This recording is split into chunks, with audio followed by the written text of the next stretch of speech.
உண்மை செய்திகளை உங்கள் வீட்டின் வரவேற்பறைக்க கொண்டு வரும் நியூஸ் 7 தமிழ் செய்திகளுக்காக மனோஜ்.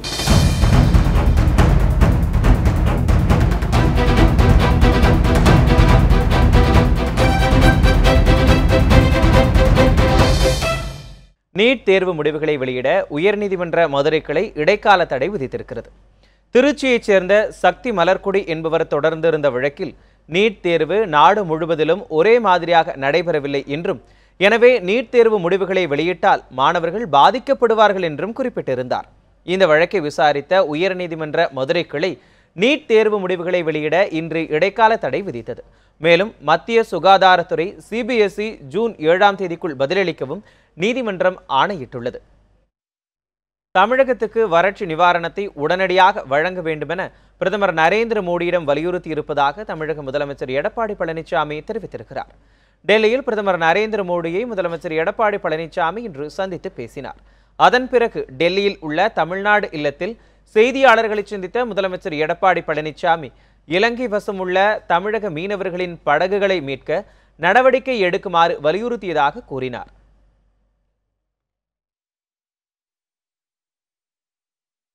வறட்சியால் பாதிக்கப்பட்ட விவசாயிகளுக்கு உடனடியாக பயிர் காப்புறுதி இழப்பீட்டுத் தொகையை வழங்க வேண்டும் எனவும், அதற்குண்டான உத்தரவுகளை மத்திய நிதி அமைச்சகத்தின் மூலம் காப்பீட்டு நிறுவனங்களுக்கு பிறப்பிக்குமாறு கேட்டுக்கொண்டுள்ளேன்.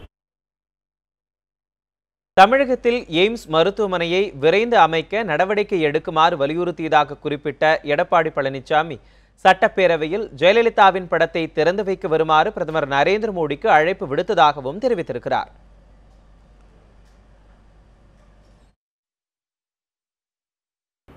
மாண்புமிகு இதயம் புரட்சி தலைவி அம்மா அவர்களின் திருவுருவப் படத்தை சட்டமன்றத்திற்குள் வைக்கப்பட உள்ளது. அதை மாண்புமிகு பாரத பிரதமர் திறந்து வைப்பதற்கு அழைப்பு விடுத்துள்ளேன்.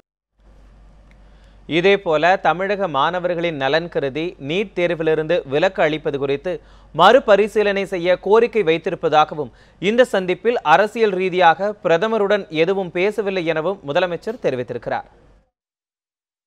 அதைத்தான் மறுபரிசீலனை செய்ய, நீட்டை பொறுத்த வரைக்கும் பாரத பிரதமரிடத்தில் மீண்டும் மறுபரிசீலனை செய்ய வேண்டும் என்று கோரிக்கை வைத்திருக்கின்றனர்.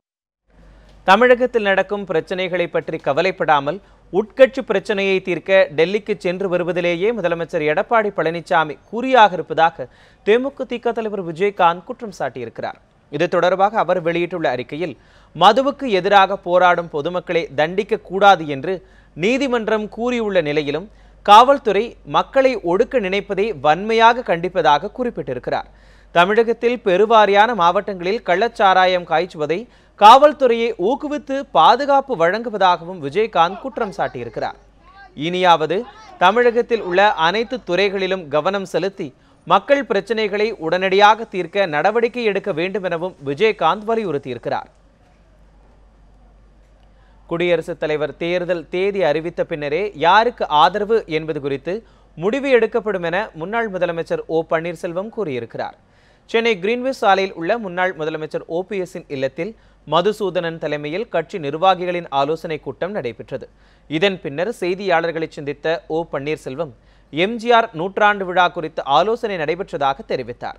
மேலும் குடியரசுத் தலைவர் தேர்தல் தேதி அறிவித்த பின்னரே யாருக்கு ஆதரவு அளிப்பது என ஆலோசித்து முடிவு எடுக்கப்படும் என்றும் ஓபிஎஸ் கூறினார்.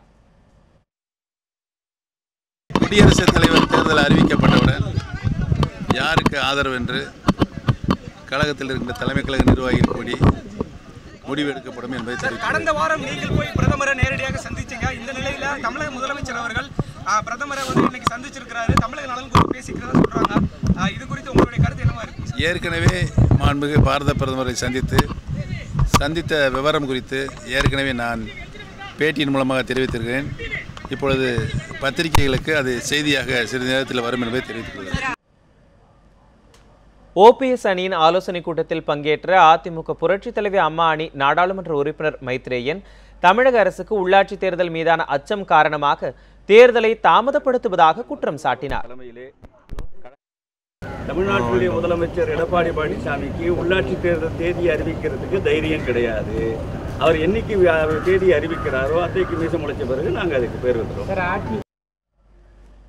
இதற்கிடையே பிரதமர் மோடியை எடப்பாடி பழனிசாமி அரசியல் நோக்கத்துடன் சந்திக்கவில்லை என்றும் தமிழக நலன் கருதியே சந்தித்தார் என்றும் அமைச்சர் சி.வி. சண்முகம் தெரிவித்திருக்கிறார். மேலும் அதிமுகவின் இரு அணிகளின் இணைப்பு தொடர்பான பேச்சுவார்த்தைக்கு தயாராக இருப்பதாகவும் கூறியிருக்கிறார்.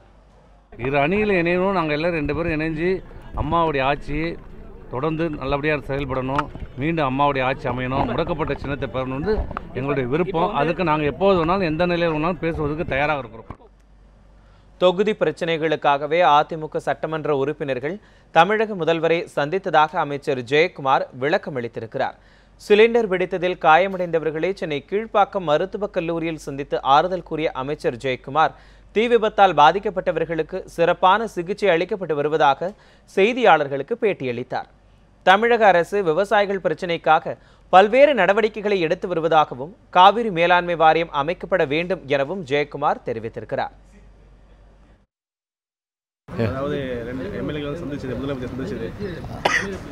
அவர்கள் உங்களிடத்திலும் கடிதம் கொடுக்கவில்லை, நீங்களும் கடிதத்தை பார்க்கவில்லை. அவர்கள் தொகுதி பிரச்சனை காரணமாக மாண்புமிகு முதலமைச்சர் அவர்களை சந்தித்திருக்கின்றார்கள். இதில் விவகாரம் ஒன்றுமில்லை. இப்படியே நீங்கள் அதை பெரிதுபடுத்துகிறீர்கள் என்று எனக்கு தெரியவில்லை. போக்குவரத்து தொழிற்சங்கங்களின் கோரிக்கைகளை அரசும் நிர்வாகமும் நிறைவேற்ற தவறினால் மீண்டும் போராட்டம் நடத்தப்படும் என தொழிற்சங்கங்கள் எச்சரிக்கை விடுத்துள்ளன. போக்குவரத்து ஊழியர்களுக்கான 13வது ஊதிய உயர்வு தொடர்பான பேச்சுவார்த்தை இதுவரை 7 கட்டங்களாக நடைபெற்றது. குரோம்பேட்டை போக்குவரத்து கழக பணிமனை அலுவலகத்தில் இன்றும் பேச்சுவார்த்தை நடைபெற்றது. இதில் போக்குவரத்து துறை செயலாளர், நிதித்துறை துணை செயலாளர், 8 போக்குவரத்து கழகங்களின் நிர்வாக மேலாளர்கள் மற்றும் 47 தொழிற்சங்க பிரதிநிதிகள் கலந்து கொண்டனர். இதன் முடிவில் செய்தியாளர்களிடம் பேசிய அண்ணா தொழிற்சங்க பேரவை செயலாளர் சின்னசாமி, ஓய்வு பெற்ற போக்குவரத்து ஊழியர்களுக்கு வழங்க வேண்டிய பணிக்கொடை பணப்பலன்கள் நாளை அல்லது நாளை மறுநாள் வங்கிக் கணக்கில் செலுத்தப்படும் என கூறினார். மேலும் தொழிற்சங்கங்களின் மற்ற கோரிக்கைகள் குறித்து அமைக்கப்பட்ட குழு வரும் சனிக்கிழமை கூடி ஆலோசனை நடத்தும் எனவும் இதனைத் தொடர்ந்து மீண்டும் அமைச்சர் தலைமையில் அடுத்த கட்ட பேச்சுவார்த்தை ஜூன் 1ஆம் தேதி நடத்தப்படும் எனவும் கூறினார். வேலை விட்டு சென்றிருக்கிற தொழிலாளர்கள் அனைவருக்கும் கிராஜுவேட்டி முழுமையாக நாளை அல்லது நாளை மறுநாள் வங்கியில் செலுத்தப்படும் என்று போக்குவரத்து துறை அமைச்சர் அவர்கள் என்னிடத்தில் சொல்லி அனுப்பியிருக்கிறார்கள். 1ஆம் தேதி அன்றைக்கு அமைச்சர் முன்னிலையில் இதே இடத்துல பேச்சுவார்த்தை நடக்கும். அந்த பேச்சுவார்த்தையில் தான் ஊதிய உயர் ஒப்பந்தம் எந்த அளவுக்கு முன்னேற்றம் ஏற்பட்டிருக்கிறது என்பது 1ஆம் தேதி பேச்சுவார்த்தையிலே தான் மிக தெளிவாக தெரியும். தொடர்ந்து செய்தியாளர்களை சந்தித்து பேசிய தொமுசா பொருளாளர் நடராஜ், போராட்டத்தில் ஈடுபட்ட தொழிலாளர்களுக்கு விடுப்பு அளிக்காமல் ஆப்சன்ட் என ஒழுங்கு நடவடிக்கை எடுக்கப்பட்டதற்கு எதிர்ப்பு தெரிவித்தார். அரசு ஒப்புக்கொண்ட விஷயங்களை நிர்வாகம் நடைமுறைப்படுத்த தவறினால் மீண்டும் போராட்டத்தை சந்திக்க நேரிடும் என்றும் எச்சரிக்கை விடுத்திருக்கிறார். மாண்புமிகு அமைச்சர்கள் குழு முன்னால் நடைபெற்ற பேச்சுவார்த்தையில் அரசு தரப்பில் ஒப்புக்கொண்ட விஷயங்களை நிர்வாகங்கள் இதுவரை நடைமுறைப்படுத்தவில்லை. அப்படி நடைமுறைப்படுத்தாத விஷயத்தில் வேலைநிறுத்தம் செய்த நாட்களை 4 நாட்கள் விடுப்பாக கருத வேண்டுமென நாங்கள் கோரிக்கை வைத்தோம். 3 அமைச்சர்கள் கொண்ட குழு அதனை ஏற்றுக்கொண்டது. ஆனால் அந்த கோரிக்கை இதுநாள் வரை நிறைவேற்றப்படவில்லை. அதை வராமையாக ஆப்சென்ட்டாகவே போட்டிருக்கிறாங்க. ஆரணி நகராட்சி அலுவலகத்தில் பணிபுரியும் ஊழியர்கள் சிலர் பணி நேரத்தில் இருக்கையில் தூங்குவது உள்ளிட்ட மெத்தன போக்கில் ஈடுபட்டு வருவது அப்பகுதி மக்களிடையே கடும் அதிருப்தியை ஏற்படுத்தியிருக்கிறது. திருவண்ணாமலை மாவட்டம் ஆரணி நகராட்சியில் 33 வார்டுகள் இருக்கின்றன. இப்பகுதி மக்கள் பல்வேறு பிரச்சனைகள் தொடர்பாக மனுக்களை அளிக்க நகராட்சிக்கு வருவது வழக்கம். இவற்றை பெறும் அதிகாரிகள் மெத்தன போக்கோடு பணியாற்றுவதாக பொதுமக்கள் குற்றஞ்சாட்டி வந்தனர். இந்நிலையில் அந்த அலுவலகத்தில் பணியாற்றும் பிச்சாண்டி என்ற அதிகாரி பணி நேரத்தின் போது இருக்கையில் படுத்தபடி மனுக்களை பெற்றிருக்கிறார். இதேபோன்று அங்கு பணிபுரியும் பெண் ஊழியர்களில் சிலரும் இருக்கையில் அமர்ந்தபடி தூங்குகிறார்கள். இதனை கண்ட பொதுமக்கள் அதிர்ச்சி அடைந்தனர். இதுகுறித்து மாவட்ட நிர்வாகம் உரிய நடவடிக்கை எடுக்க வேண்டும் என சமூக ஆர்வலர்கள் வேண்டுகோள் விடுத்துள்ளனர்.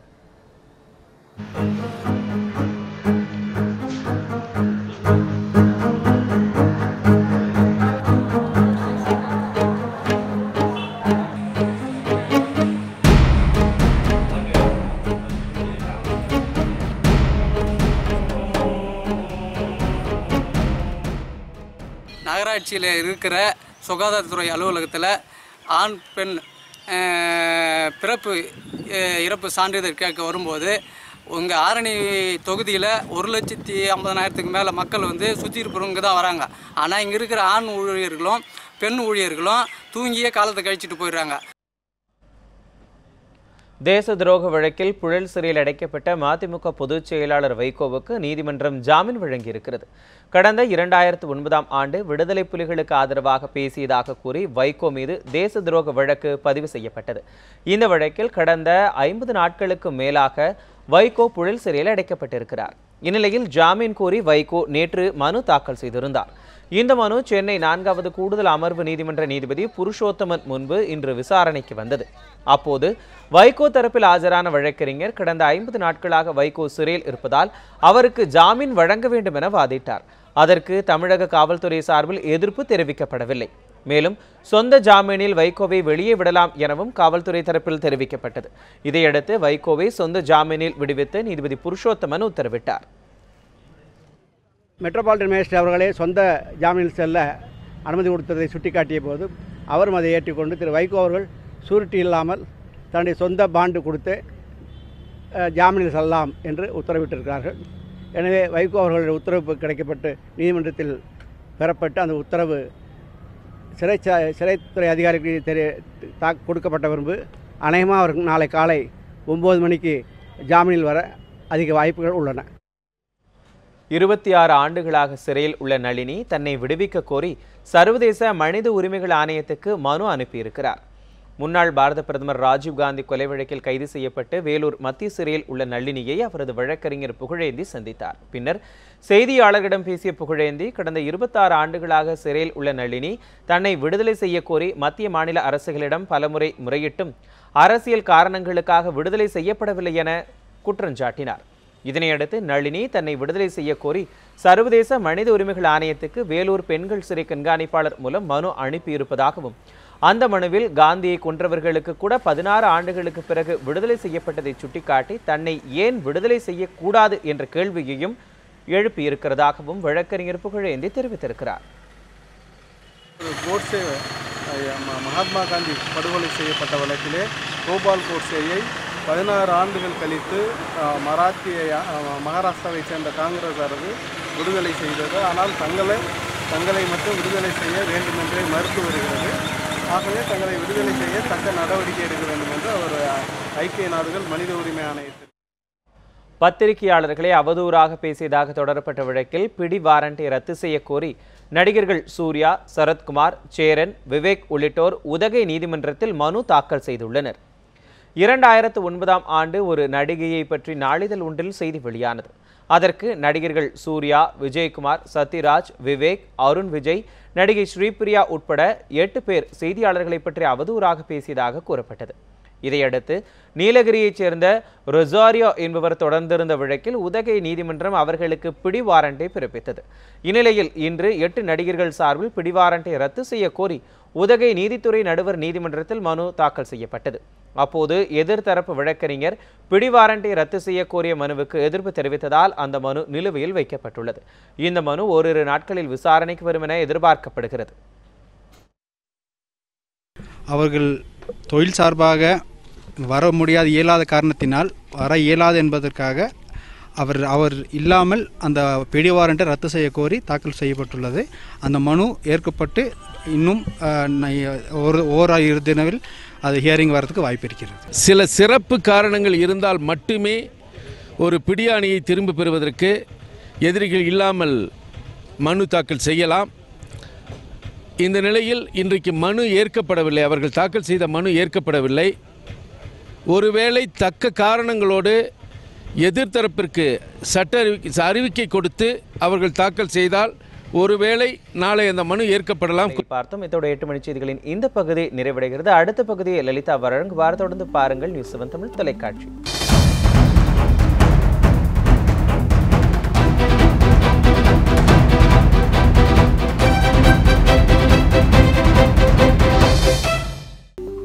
நியூஸ் 7 தமிழில் 8 மணி செய்திகளின் இந்த பகுதியை வழங்குவதற்காக நான் லலிதா. குவைத் மென்பொருள் நிறுவனத்தில் 9 மாதங்களாக சம்பளம் இல்லாமல் 5000த்திற்கும் மேற்பட்ட தமிழர்கள் தவித்து வருகின்றனர்.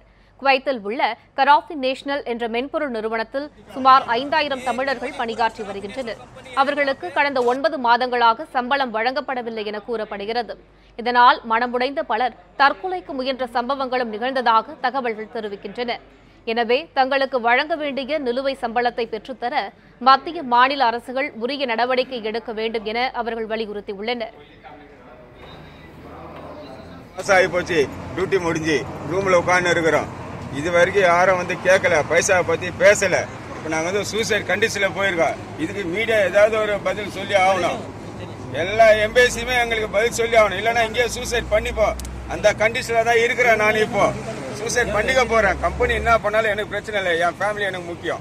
10 மாசமா சேலரி வரல, ஊருக்கு அனுப்ப மாட்டேங்காங்க. பெரிய கும்பமா இருக்கு, பெரிய பிரச்சனைல இருக்காங்க. ஊருக்கு அனுப்பணும், அவ்வளவுதான். தமிழகத்தில் வரும் 28ஆம் தேதிக்கு பிறகு அனல் காற்று குறையும் என சென்னை வானிலை ஆய்வு மையம் தெரிவித்துள்ளது.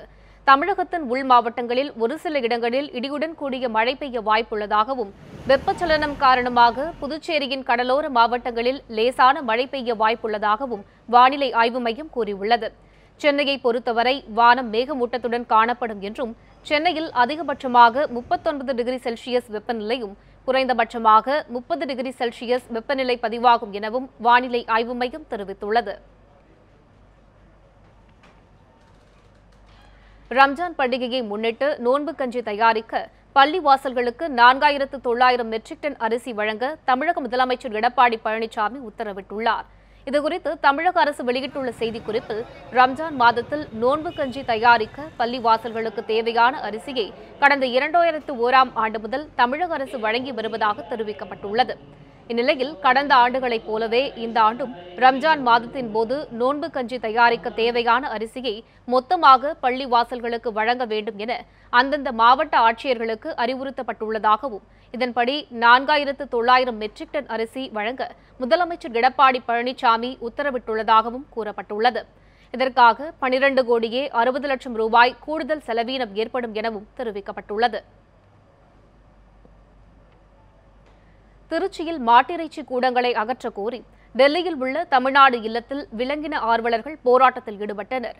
டெல்லியில் உள்ள தயான் ஃபவுண்டேஷன் அமைப்பினர் மற்றும் இந்திய பிராணிகள் நல வாரியத்தின் உறுப்பினர்கள் உட்பட ஏராளமானோர் டெல்லி வந்துள்ள தமிழக முதல்வர் எடப்பாடி பழனிசாமியை சந்திக்க முயன்றனர். அவர்களுக்கு அனுமதி மறுக்கப்பட்டதால் முதல்வர் தங்கியிருந்த தமிழ்நாடு இல்லத்தில் ஆர்ப்பாட்டத்தில் ஈடுபட்டனர். இதையடுத்து அவர்களின் பிரதிநிதிகளுக்கு முதல்வரை சந்திக்க அனுமதி அளிக்கப்பட்டது. திருச்சி மாட்டிறைச்சி கூடங்கள் குறித்து விசாரித்து நடவடிக்கை எடுக்கப்படும் என முதல்வர் பழனிசாமி உறுதியளித்ததாக போராட்டத்தில் ஈடுபட்டவர்கள் தெரிவித்தனர்.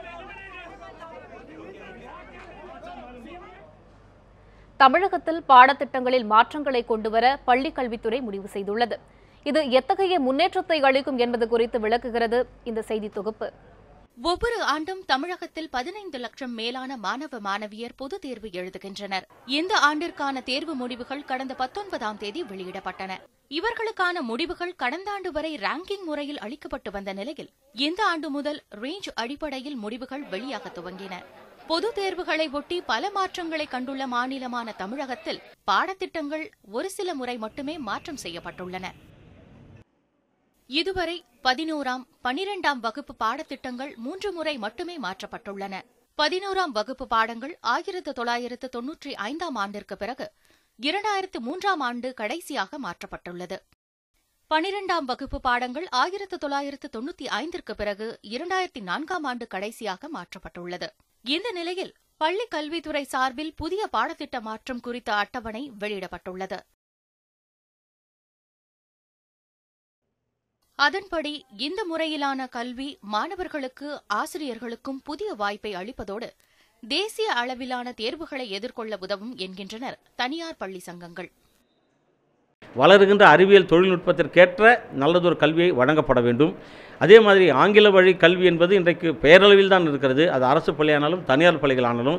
எனவே ஆங்கில வழி கல்வி என்பது மாணவனின் வெறும் பேச்சு திறமை மட்டும் இல்லாமல் உண்மையான ஒரு ஆங்கில வழி கல்வியாக அமல்படுத்தப்பட்டால்தான் இது சிறப்பாக இருக்கும். தமிழ் வழியில் படித்துவிட்டு பொறியியலும் மருத்துவமும் அவன் ஆங்கில வழியில் படிக்கிற போது மிகப்பெரும் சவாலை இந்த காலத்து மாணவர்கள் சந்திக்கிறார்கள். அதற்கேற்றாற்போல் குறிப்பாக உயர்கல்விக்கு ஏற்றாற்போல் பாடத்திட்டங்களை மாற்றியமைத்தால் மட்டும்தான் இது சரிபட்டு வரும். வெறும் மதிப்பெண் அடிப்படையில் இதை எதிர்கொள்வது என்பது சரியாக வராது. சுதந்திரத்திற்கு பின்பு பல்வேறு மாற்றங்களையும் சட்டங்களை கொண்டே தமிழக கல்வி மாறி வருகிறது. நவம்பர் 1977 பொதுப்பாடம், தொழிற்கல்வி என இரு பாடமுறைகள் அறிமுகம். மே 1979 12ஆம் வகுப்பு பொதுத் தேர்விற்கான உத்தரவு பிறப்பிக்கப்பட்டது. மார்ச் 1980 முதலில் 1.25 லட்சம் பேர் பொதுத் தேர்வு எழுதினர். இதன் பின்னர் கடந்த 30 ஆண்டுகளுக்கு மேலாக மாணவர்கள் பொதுத் தேர்வு எழுதி வருகின்றனர். ஒவ்வொரு மாணவரும் 2 பொதுத் தேர்வு எழுதிய சூழலில் இனி 3 தேர்வுகளை எழுதும் தேவை வந்துள்ளது. இத்தகைய நிலையில் புதிய பாடத்திட்டத்தை புரிந்து படிக்கவும் கற்பிக்கவும் ஆசிரியர்களுக்கும் மாணவர்களுக்கும் தயாராவது கடினம் என்ற கருத்தும் முன்வைக்கப்படுகிறது. அதாவது புளிப்புரண்டு என்னென்னு கேட்டிங்கன்னா, மனப்பாடம் பண்ணி ஒரு கேள்விக்கு பதில் எழுதுங்கிற முறையிலிருந்து மாறுவதற்கு அவ்வளோ எளிதாக மாறுவாங்கிறதும் கஷ்டம்தான். அதுமாரி ஆசிரியர்களுக்கு இது நிறைய அவங்களுக்கு பயிற்சி கொடுக்கணும். அப்படி தான் முந்தி பார்த்தீங்கன்னா இந்த கார்டு சிஸ்டம் ஏஜிஎல் அப்படிங்கிற சிஸ்டம் நிறைய ஆசிரியர்களுக்கு அதை சொல்லிக் கொடுக்காதனால அது ஃபெயிலியர் ஆகி போச்சு உங்களுக்கு. அதனால் ஃபஸ்ட்டு ஆசிரியர்களுக்கு பயிற்சி கொடுத்து அவங்களுடைய ஒப்பீனியனை கேட்கணும். இது இதெல்லாம் செயல்படுத்த முடியுமா, அவ்வளோ எளிதான ஒரு காரியமா அப்படின்னு ஆசிரியர்கள்ட்டையும் அவங்களுடைய ஒரு ஒப்பீனியனை கேட்டு செயல்படுத்தினால் நிச்சயமாக இது மாணவர்களுக்கும் பெற்றோர்களுக்கும் பிரயோஜனமாக இருக்கும். இந்நிலையில் மாணவர்களுக்கான மாற்றப்படும் பாடத்திட்டம் என்பது சிறந்த செயலாகவே பார்க்கின்றனர் கல்வியாளர்கள். ஆனால் ஒவ்வொரு ஆசிரியரும் இந்த மதிப்பெண்களை எவ்வாறு சிறப்பாக கையாளப் போகிறார்கள் என்பதில்தான் இந்த புதிய பாடத்திட்டத்தின் வெற்றி உள்ளது என்று அவர்கள் தெரிவிக்கின்றனர். 10 மதிப்பெண்கள் அகமதிப்பீடுன்னு சொல்லி கொடுத்துருக்காங்க. இந்த அகமதிப்பீடு அப்படின்றத எப்படி இவங்க கையாளப் போகிறார்கள் என்பதையும், எல்லா மாணவர்களையும் சமமாக நடத்துவதற்கும், கற்றல் குறைபாடு இருக்கின்ற மாணவர்களை அடையாளம் கண்டு அவர்களை பாகுபடுத்தாமல் எப்படி வகுப்பறையில் அவர்களை கொண்டு செல்வது, இது சம்பந்தமான விழிப்புணர்வும் இதுக்கு தேவையான பயிற்சியும் தான் ஆசிரியருக்கு தேவைப்படுது. அது மட்டுமின்றி பாடத்திட்டத்தை வரையறை செய்யும் போது கல்வி மாவட்டங்களில் உள்ள ஆசிரியர்களை குழுக்களாக கொண்டு செய்தால் ஆசிரியர்களுக்கு கற்பித்தல் என்பது இன்னும் சுலபமாக இருக்கும் என்பதையும் கல்வியாளர்கள் குறிப்பிடுகின்றனர். ஒளிப்பதிவாளர் யுவராஜுடன் கிருத்திகா கண்ணன், நியூஸ் 7 தமிழ், சென்னை. தமிழர் தந்தை சீபா ஆதித்தனாரின் 36வது நினைவு நாளை முன்னிட்டு சென்னை எழும்பூரில் உள்ள அவரது சிலைக்கு பல்வேறு அரசியல் கட்சித் தலைவர்கள் மாலை அணிவித்து மரியாதை செலுத்தினர். தினத்தந்தி அதிபர் பாலசுப்ரமணியன் ஆதித்தனார், பிஜேபி குழுமத்தின் தலைவர் சந்தோஷம் உள்ளிட்டோர் மாலை அணிவித்து மரியாதை செலுத்தினர். அதனைத் தொடர்ந்து நாம் தமிழர் கட்சியின் தலைமை ஒருங்கிணைப்பாளர் சீமான், காங்கிரஸ் கட்சியின் மாநில தலைவர் திருநாவுக்கரசர், விடுதலை சிறுத்தைகள் கட்சித் தலைவர் திருமாவளவன், பாஜக மாநில தலைவர் தமிழிசை சவுந்தரராஜன் உள்ளிட்டோர் மாலை அணிவித்து மரியாதை செலுத்தினர். வரும் 1ஆம் தேதி முதல் ஆதார் அடையாள அட்டை இருந்தால் மட்டுமே மானிய விலையில் உரம் வழங்கப்படும் என மதுரை மாவட்ட ஆட்சியரின் உத்தரவால் விவசாயிகள் அதிர்ச்சி அடைந்துள்ளனர்.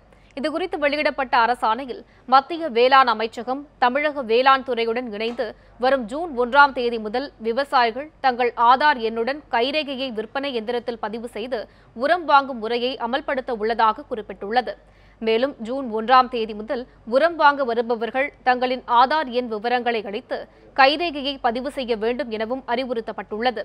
இரண்டும் ஒத்திருந்தால் மட்டுமே விற்பனை இயந்திரம் மூலம் உரம் வாங்க முடியும் எனவும் தெரிவிக்கப்பட்டுள்ளது. இது அப்பகுதி விவசாயிகளிடையே பெரும் அதிர்ச்சியை ஏற்படுத்தியுள்ளது. சட்டப்பேரவையில் தங்களது கருத்தை தெரிவிக்க விடாமல் அதிமுக மற்றும் காங்கிரஸ் எம்எல்ஏக்கள் அராஜக போக்கில் ஈடுபடுவதாக கூறி என்ஆர் காங்கிரஸ் சட்டமன்ற உறுப்பினர்கள் வெளிநடப்பு செய்தனர். புதுச்சேரி சட்டப்பேரவை பட்ஜெட் கூட்டத்தொடர் கடந்த 16ஆம் தேதி துணைநிலை ஆளுநர் கிரண்பேடி உரையுடன் தொடங்கியது. இந்நிலையில் இன்று மீண்டும் அவை கூடி துணைநிலை ஆளுநர் உரைக்கு நன்றி தெரிவித்து எம்எல்ஏக்கள் பேசினர். அப்போது என்ஆர் காங்கிரஸ் சட்டமன்ற உறுப்பினர் அசோக் ஆனந்த் பேசியபோது அவருக்கும் ஆளுநருக்கும் எதிர்ப்பு தெரிவித்து சட்டமன்ற உறுப்பினர்கள் அமளியில் ஈடுபட்டனர். இதற்கு எதிர்ப்பு தெரிவித்து அசோக் ஆனந்த் வெளிநடப்பு செய்வதாக தெரிவித்தார். அவருக்கு ஆதரவு தெரிவித்து என்ஆர் காங்கிரஸ் எம்எல்ஏக்களும் வெளிநடப்பு செய்தனர். புதுச்சேரியில் பொதுமக்கள் டாஸ்மாக் கடையை சூறையாடி தீ வைப்பு சம்பவத்தில் ஈடுபட்டனர். புதுச்சேரியை அடுத்த சோரியாங்குப்பம் குடியிருப்பு பகுதியில் புதிதாக 17 மதுபான கடைகள் அமைப்பதாக வெளியான தகவலை அடுத்து அப்பகுதி மக்கள் சாலை மறியலில் ஈடுபட்டனர். 2 மணி நேரத்திற்கும் மேலாகியும் பேச்சுவார்த்தை நடத்திட அதிகாரிகள் யாரும் வராததால் ஆத்திரமுற்ற போராட்ட குழுவினர் மதுபாட்டில்களில் சூறையாடினர். தொடர்ந்து போராட்டத்தில் ஈடுபட்டவர்கள் மீது போலீசார் தடியடி நடத்தியதால் ஆத்திரமுற்ற மக்கள் டாஸ்மாக் கடைகளுக்கு தீ வைத்தனர். இதனையடுத்து அப்பகுதியில் போலீசார் பிடிக்கப்பட்டனர். போராட்டம் தொடர்பாக ஆண்களை போலீசார் கைது செய்ததால் அப்பகுதி மக்கள் மீண்டும் முற்றுகை போராட்டத்தில் ஈடுபட்டு வருகின்றனர். சம்பவம் குறித்து சட்டப்பேரவை வளாகத்தில் முதலமைச்சர் நாராயணசாமி தலைமையில் ஆலோசனைக் கூட்டம் நடைபெற்றது. டிஜிபி சுனில்குமார் மற்றும் முதுநிலை காவல் கண்காணிப்பாளர் ராஜீவ் ரஞ்சன் ஆகியோர் டாஸ்மாக் போராட்டம் குறித்து முதல்வரிடம் விளக்கி கூறினர்.